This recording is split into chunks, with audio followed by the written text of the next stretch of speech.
In Red Dead Redemption 2, Micah Bell doesn't hesitate to take out low-honor Arthur, but when it comes to high-honor Arthur, he holds back. What changes between the two versions of Arthur that make Micah's decision so different? You might think the answer's simple. After all, high honor means good, right? But that's just a lazy answer, and we're not lazy. I did some digging into this, and I found the best possible answers. So let's break it down.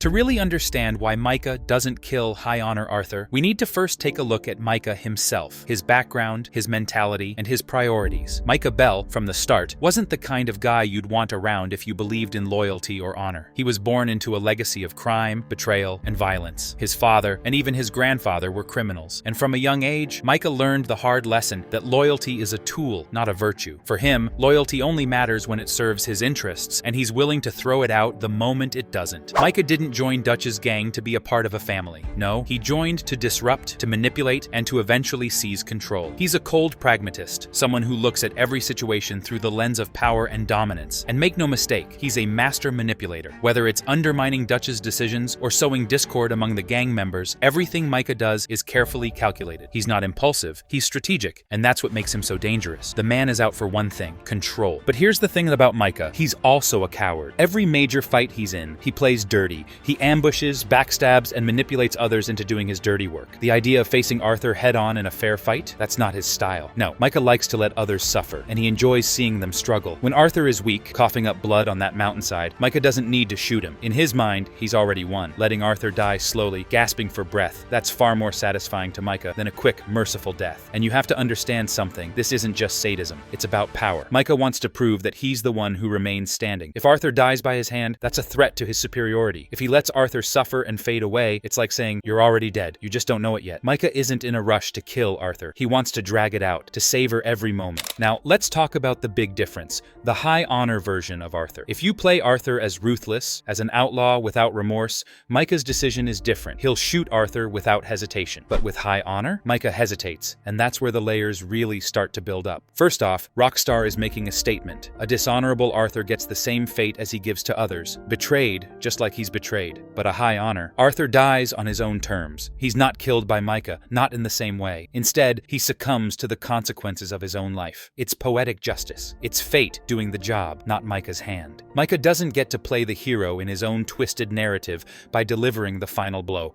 Instead, Arthur's redemption, his fight to be better in his final moments, remains intact. Micah's power over Arthur is minimized, and that's exactly what Micah fears the most, losing control. But there's more. Micah, like I said, is strategic. And right now, he's got bigger things on his mind than just Arthur. Dutch is standing there, watching everything unfold. Micah can't afford to look like a brute in front of him. Dutch is still the key to Micah's plans, and gunning down a dying man might not help him gain Dutch's full allegiance. Micah has to tread carefully. If he kills Arthur in front of Dutch, it could have serious consequences. Micah needs Dutch to see Arthur as weak, as broken. He doesn't want Dutch to see Arthur as a martyr, a man who died fighting for something greater than himself. At the same time, Micah understands power. Arthur, even in his weakest state, still holds sway over Dutch. Micah doesn't just want Arthur dead, he wants him erased. He wants Dutch to forget about Arthur, to abandon the man he used to respect. Killing Arthur would make him a martyr, someone Dutch could rally behind. But leaving him to die alone, letting the world slip away from him, that's something different. It's Micah erasing Arthur completely, removing any trace of his influence, letting Arthur die without any intervention. That's control. And don't forget the narrative weight of this moment. Rockstar, as usual,